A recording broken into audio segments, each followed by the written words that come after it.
സീതാസ്വയംവരം. ബാലകന്മാരെ പോക മിഥിലാപുരിക്കു നാം, കാലവും വൃഥാ കളഞ്ഞിടുകയരുതല്ലോ. യാഗവും മഹാദേവചാപവും കണ്ടു പിന്നെ വേഗമോടയോധ്യയും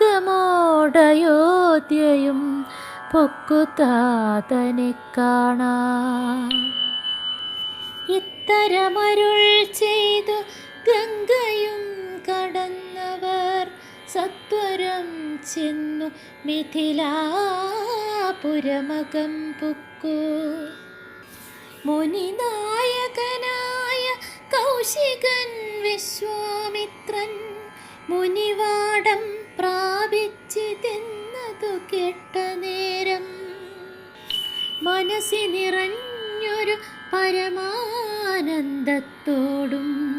ജനകമഹീപതി സംഭ്രമസമന്വിതം പൂജാസാധനങ്ങളുമെടുത്തു ഭക്തിയോടും ആചാര്യനോടും ഋഷിവാടം പ്രാപിച്ച നേരം, ആമോദപൂർവം പൂജിച്ചാചാരം പൂണ്ടു നിന്ന രാമലക്ഷ്മണന്മാരെ കാണായി നൃപേന്ദ്രനും.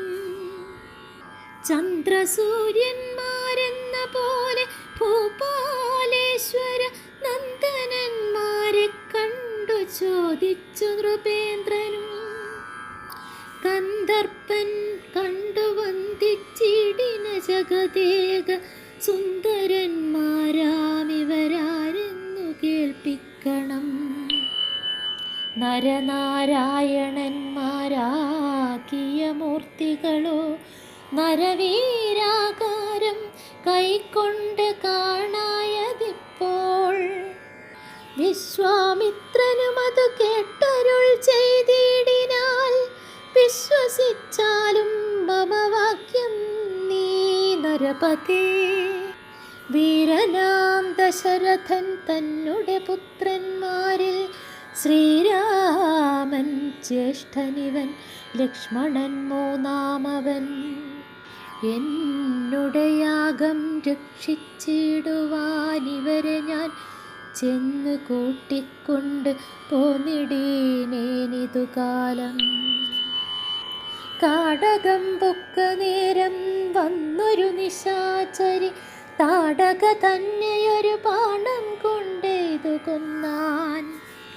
പേടിയും തീർന്നു സിദ്ധാശ്രമവും പുക്കു, യാഗമാടൽ കൂടാതെ രക്ഷിച്ചിടിനാൻ വഴി പോലെ.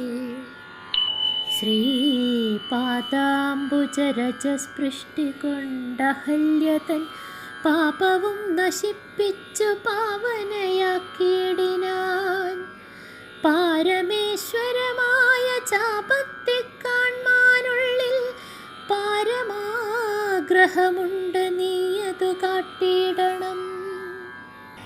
ഇത്തരം വിശ്വാമിത്രൻ തന്നുടെ വാക്യം കേട്ടു സത്വരം ജനകരും പൂജിച്ചു വഴി പോലെ.